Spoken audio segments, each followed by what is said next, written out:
My name is Liz. I'm 17 and I've done something bad. Can't say I'm super clear on the specifics of what actually went down over the past 3 months, but I know I've been a small part of something bad. Sorry if I get rambly. I'm operating on 2 cans of Red Bull and a hefty bong hit right now. Gotta stay awake, and weed is the only thing that stops the thing out there from crawling around in my head. Just needed somewhere to vent so I don't go crazy, and I've heard this corner of the internet is particularly welcoming to people going through bad situations. Look outside. The way those things shine in the sky, they're not stars. They're eyeballs. The wind is gone, the air is thick like someone is about to shoot off fireworks into a crowd, and those eyes are just looking down, waiting, watching. Something bad is about to happen, and I know I'm partially responsible. Something bad is about to happen, and I know it all started with me calling my stepdad fat. We've always had a weird relationship. When my mom first brought him home, I just presumed he was just someone to come over and fix our internet. Most of the guys she brought home before were just different versions of my pops. They all had tats, confusing facial hair, and every single one of them owned a bike that they referred to in some old lady name like Lucille or Beatrice. And then comes along this middle to management looking dope, dress shirt, balding, kind of chubby. The guy just stood there while my mom went through the usual, "This guy is going to have breakfast with us tomorrow" shtick. Then he extended his hand, put on his friendliest face, and said, "Hello, Liz. My name's Greg. It's a pleasure to meet you. I heard you like Led Zeppelin." "He's too fat. Find someone else." It just kind of rolled out of me. I don't know, sometimes I just like saying inappropriate things. Throw a wrench into the machination of life. Keep stuff interesting, you know? My ex Matt used to say that I actively sabotage social situations to ensure I don't get too attached to anyone. But the last time I checked, he isn't a therapist. He's 16 and a tool. I just got caught off guard by a stranger in the house, and I thought it would be funny to call him fat. Get off my case. He went red, my mom rolled her eyes at me, and I went over to my room. In the morning, Greg had breakfast with us. I might have thrown in a jab about the amount of syrup he was putting on his pancakes, but then he went home. Figured that would be the end of it, and my mom would go back to her usual selection of dangerous-looking men. But she didn't. This guy just kept on showing up to the house. Eventually he moved in. Eventually they got married. Greg tried to connect. He tried really hard.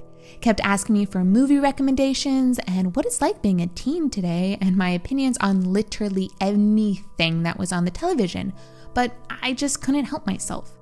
Had to call the dude fat. Seeing him blush and get flustered was just really funny. I needed the cheering up. I was dealing with the garbage fire that my breakup with Matt was. My stepdad asked me about it, but I told him to go eat something.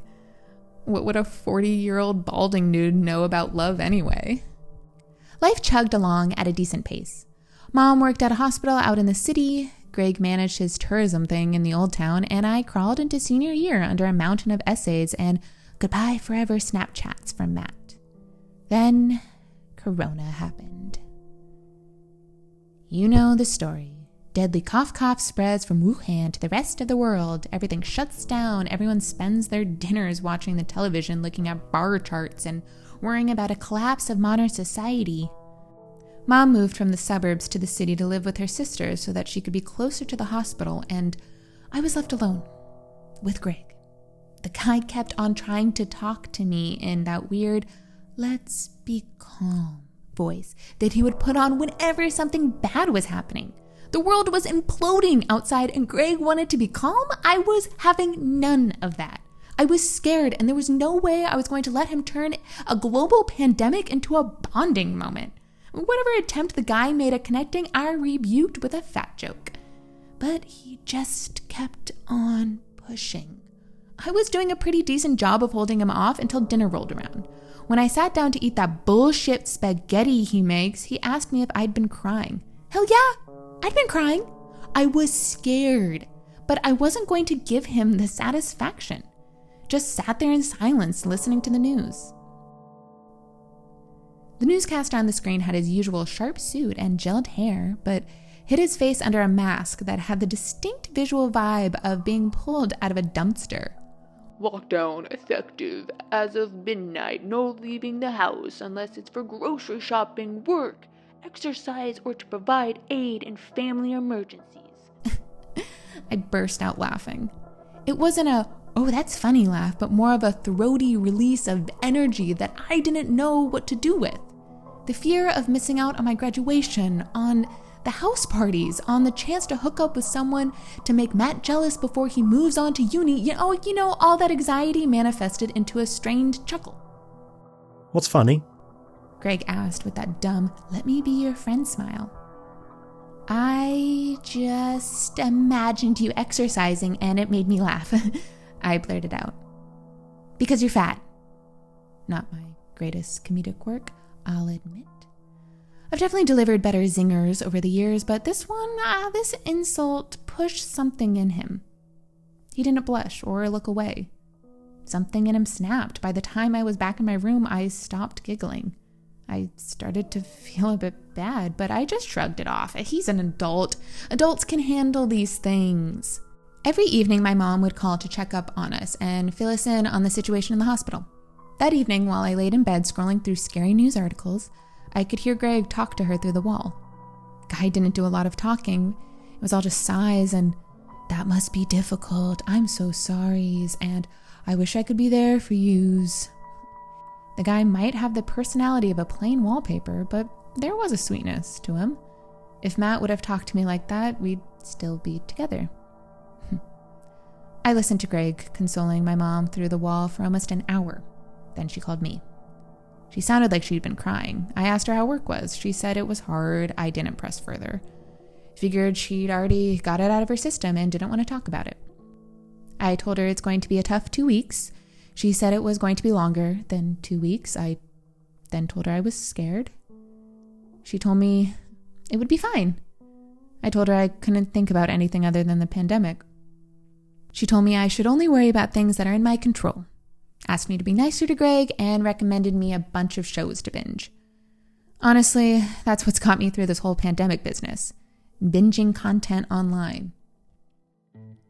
There's so much dope shit out there to watch. That night, after getting off the phone with my mom, I committed myself to plugging into the internet and catching up on all the shows that I never had the time to watch. Breaking Bad, 6 Feet Under, and the goddamn Sopranos. There was so much great storytelling floating around the web to take my mind off of things. Worlds awaited me, just a couple of torrents away. Yet in that moment, as I was dragging down the internet speed of the house back in the 90s, something was happening next door. Out there, lying in quiet darkness, my stepfather snapped. Over the next couple of days, things gained a sense of normalcy. I quickly figured out how to make my webcam perpetually showing up as connecting in my online classes, and I was off the hook for learning anything of substance. Wasn't really missing out. It's not like I'll need algebra when I'm 30 anyway. All of my time was spent watching killer shows that made me yell at the screen in anticipation.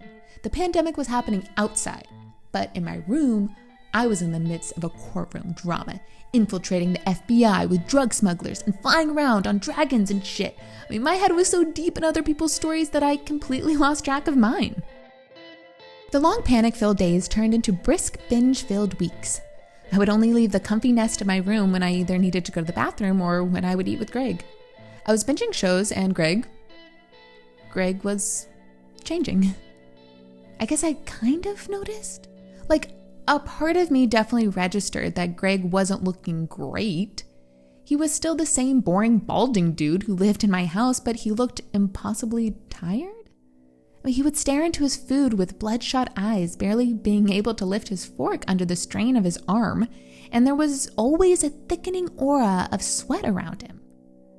I figured that's just how people who have their tourist agencies wiped out by a major global catastrophe look like. Maybe if I reached out to him, asked him if he was all right, or at least what he spends his days doing, I don't know, maybe the sky would be calmer now? Maybe it wouldn't feel like something bad is about to happen. Maybe I could have stopped all of this. But I didn't. I guess that's a part of the bad thing I did. I didn't stop my stepdad's descent into madness. I don't know how many weeks into the lockdown this happened. Probably 2 months? Somewhere in that ballpark. Time gets kind of fuzzy when there's no distinction between days of the week. All I know is that I was bored with critically acclaimed stuff by then and was in the midst of an internet fringe animation phase. I ended up settling on Dinosaur Boy, an animated web series about crime-fighting dinosaurs. It was chugging along with the show, but in episode 4, just as the romantic interest realizes she is sexually attracted to dinosaurs, my internet froze. I closed and reopened Chrome a dozen times, messed around with the modem, even restarted my laptop, but nothing helped. It was 2 p.m. and I was stuck in the middle of an unexplainable internet drought. I got real bored, real quick. I took a shower, brushed my teeth, ate a yogurt, brushed my teeth again, and then collapsed into the couch to watch actual television. Nothing would make me skip a channel quicker than seeing a person in a suit next to a bar graph. The news was the last thing I wanted to watch, but even the regular channels couldn't keep my attention too long. A lion sleeping in a safari, interviews with people I don't care about, conspiracy theories about aliens, channel surfing was just an endless procession of stuff I didn't care about. It all felt so archaic. I wanted things tailored to my viewing, my habits delivered on a streaming platter without any effort on my part. I wanted to sit back and indulge in a mystery, something spooky and eclectic that I could lose myself in and make my quarantine season at least a little bit exciting. I turned off the television and started to make my way to my room. I figured that maybe the internet would be back. But before I could get back to my Dinosaur Boy, a noise out of the garage grabbed my attention. My mom had taken the car over to her sister's so that she wouldn't have to ride public transport. The garage was meant to be empty, but it wasn't. The only thing lighting up in the room was the overcast sun seeping in through the half-open garage door, but even in the dimness, I could see boxes piled all over the place. He stood in the middle of the garage like a puppet awaiting orders. He wheezed like he needed to be on a respirator. His hoodie was absolutely drenched in sweat and he swayed from side to side as if he was about to collapse, but he didn't move an inch from where he was standing. "Greg?" I asked. "Is everything okay?" It was as if a burst of electricity went through his muscles. Without acknowledging me, Greg reached deep into one of the boxes, grabbed a bunch of baby blue-colored objects, and sprinted out the garage door. I stood there in shock for a couple of seconds. That was the first time Greg had ever ignored me. It was also the first time I had ever seen him run. I peeked outside the garage door. Greg was running towards the woods with determination of someone who's in the last kilometer of a marathon. I had gotten the mystery I wanted. "Why did you order a bunch of trash bags?" I asked during dinner. I figured that was the best angle of inquiry. Asking about his disheveled appearance or how he ignored me in the afternoon would have been too direct. After all, the contents of the boxes in the garage were just as mysterious as his behavior. His red eyes struggled to meet mine. The guy did not look well. I started to feel sorry for him. I might have made a quick quip about him being fat when that realization rolled around. Greg stared into his plate as if the answer to my question was hiding underneath his potatoes. For trash, I guess. He had no idea what I was talking about.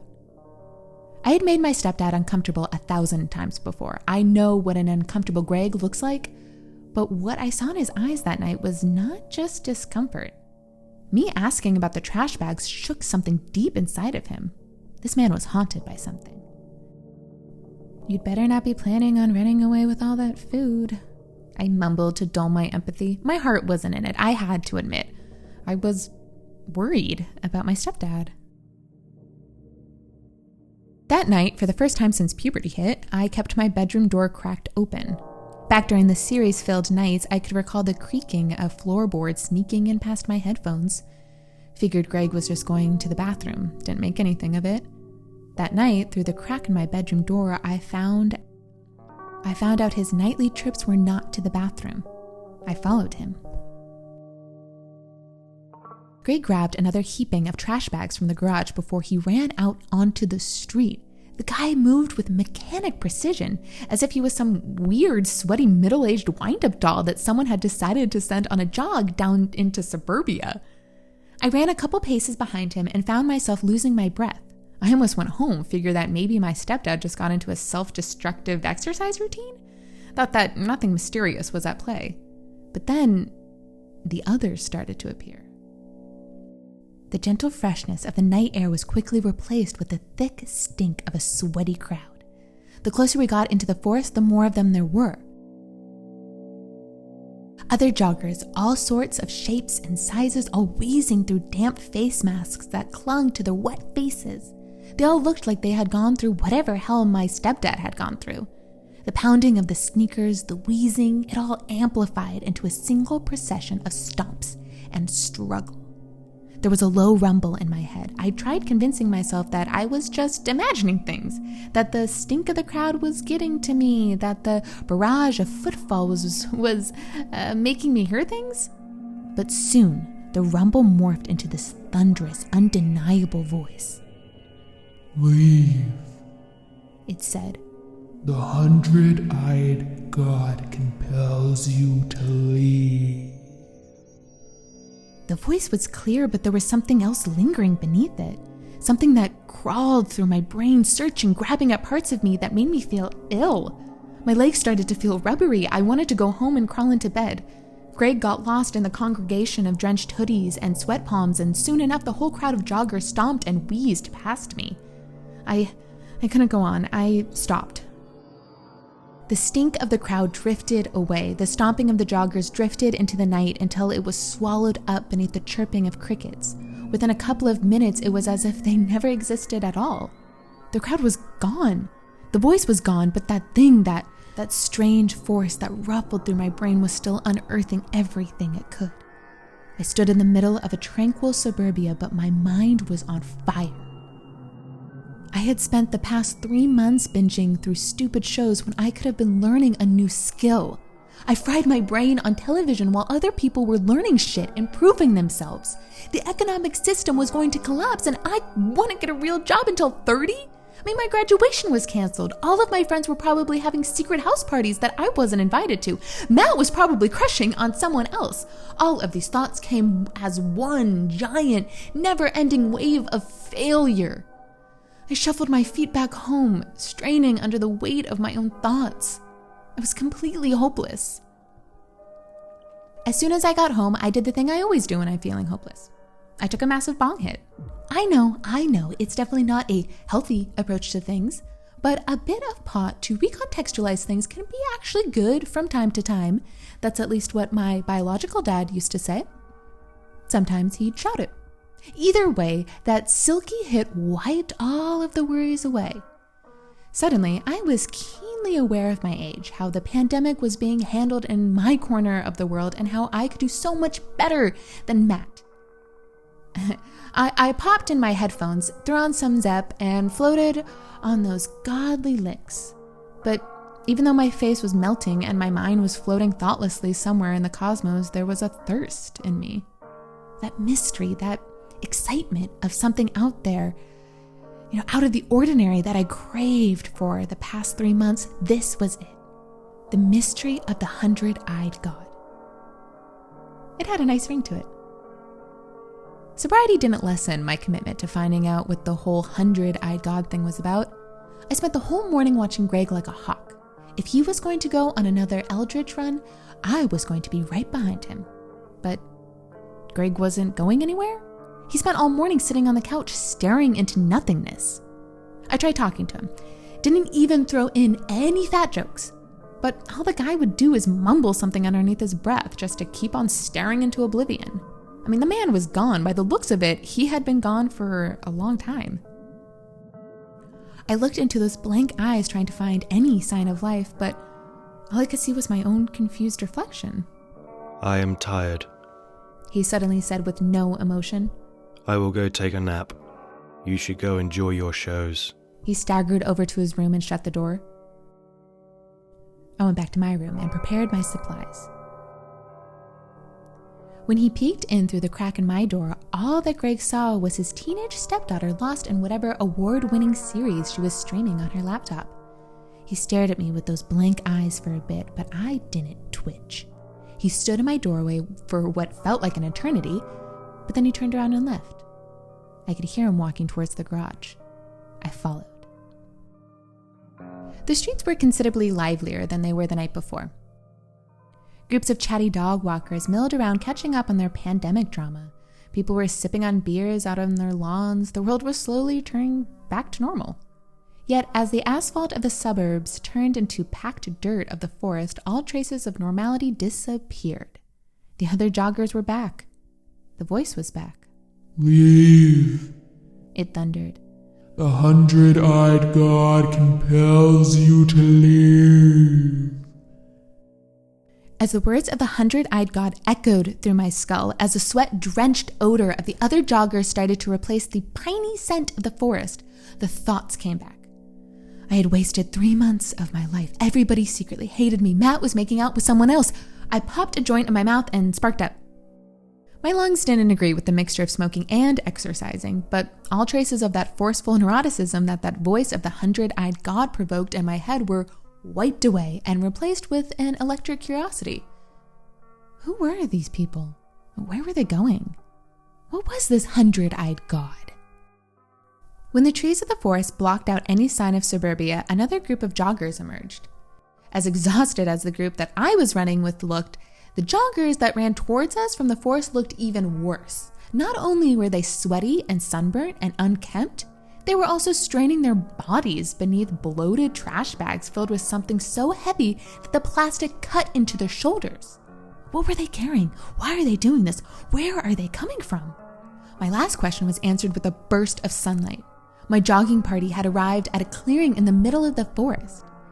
It might have been the drugs, but for a split second, I completely forgot that I was in the midst of trying to uncover an eldritch mystery. For a split second, I couldn't help but to think that I was in the most peaceful place on earth. The water shimmered with a heavenly calmness. The reeds gently swayed in the summer wind. An air of calm hung over the beautiful pond that stretched out before me. This is the type of place where I would want to sit as an old woman and fish, I thought. I dreamed. But the stomping of joggers brought me back to reality. The group spread out through the clearing. A few of them started running laps around the lake, but most of the sweaty procession made its way towards the woods. That's when I noticed it. Beneath the peaceful chirping of birds and the gentle rustling of trees was another sound. The sound of axes against wood. Someone was out there cutting down trees. I also noticed something else. I wasn't alone with the joggers. Sitting by the side of the river, armed with a fishing pole, was an old man. When I approached him, the rumbling in the back of my skull started back up. The 100-eyed god was trying to get back into my head. I puffed him away. Wow, this is a chill spot, I said, sitting down on the grass next to the old man. For a second, he didn't acknowledge me. He just kept his eyes on the pond. But as I took another puff, he turned to me. Yeah. A look of confusion crossed his face, as if he was not expecting the voice he heard to be attached to a body. He quickly turned his attention back to the pond, but beneath all of those wrinkles, some sort of internal debate was happening. His brow furrowed. He looked back at me. You know what all these sweaty people want? I don't know. One of them is my stepdad. He's really dopey. Think it's a cult or something. I took another puff. The old man's nose twitched in recognition. You want to hit? I asked. No. He turned his attention back towards the pond. The guy did not want to talk. I sat there for a bit, taking in the sun and tranquility of the pond, but I couldn't focus on the beauty of this place with all that wheezing and stomping that the joggers supplied. I couldn't focus with the chomping sounds coming from the woods. As I moved through the dark underbrush, I passed by the other joggers. Some were running towards the noise, others were returning back, weighed down with the trash bags on their shoulders. I was completely invisible to them. The rest of the world was completely invisible to them. They just moved through their mysterious motions like sweaty puppets. The chomping grew louder. Stumps and jagged chunks of wood started to litter the floor. Before me, a makeshift lumber operation stretched out. The men and women who chopped at the felled trees were different from the joggers I had seen before. They weren't just covered in sweat. They were covered in blood. It dripped from their calloused hands down to their axes and their hoodies of their skin. They didn't care. They just chopped away at the wood and threw the jagged chunks into a large pile. From there, other joggers loaded up the wood into trash bags and ran off to God knows where. For a couple of minutes, I just stood there and watched and trying to make sense of it all. They all just worked away at their tasks as if they were part of some giant sweaty machine. Not one paid the slightest bit of attention to me. Some of the arriving joggers would even bump into me. I was completely invisible to them. Until I wasn't. It all happened so quickly. A scream came from the pond. It sounded like the old man, but before I was able to even fully register that he was crying for help, something else grappled for my attention. The rumbling in the back of my skull was back. The joggers, they stopped chomping. They were all staring at me. As they spoke, the voice of the 100 God echoed through my skull. You've been warned. They all echoed, so desperately tired, yet the voice in the back of my head bristled with savage energy. The 100-eyed God demands you to leave this place. The blood-stained axes were lifted. The procession of sweaty souls started to walk towards me. I tried lighting my joints up again, but all that was left was a roach. You have been warned, they said, as they started to swing the axes from side to side. The 100-eyed God demands you to leave this place. One of the joggers swung his axe wide and embedded it in a fellow running enthusiast. Her gray hoodie quickly streaked with red. He didn't acknowledge his slip. Neither did she. I ran as fast as I could. I called my mom as soon as I got home. I told her that Greg wasn't dealing well with the pressure of looking after me. I told her whatever I needed for her to get back home. Luckily for me, the emergency rooms that once held people who needed ventilators were now back to mainly serving unlucky drunks. My mom came back home. She could see something was wrong with Greg as soon as she walked in the house. I was sure that Greg was gone, that whatever the hell he went through over the past 3 months had completely squeezed any amount of personality out of him. But all it took was one hug?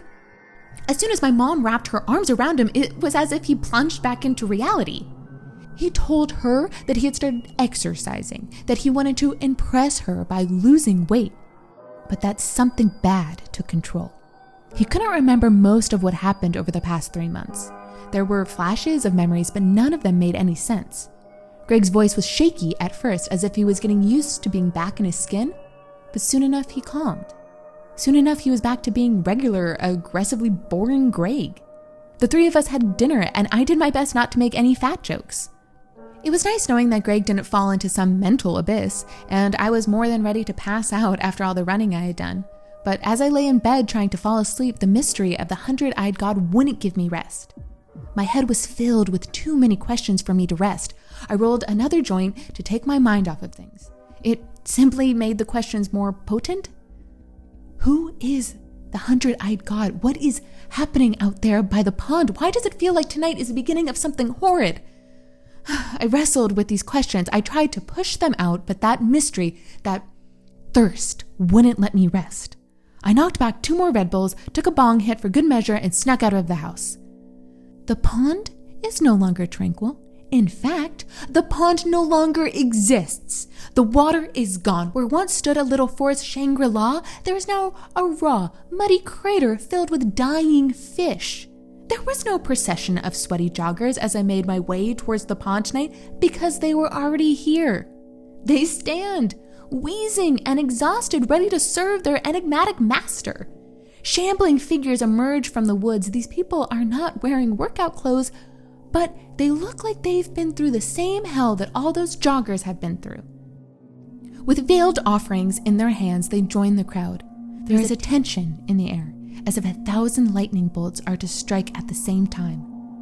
The crowd looks up towards the sky, and the stars shine down like 1,000 eyes. They are watching.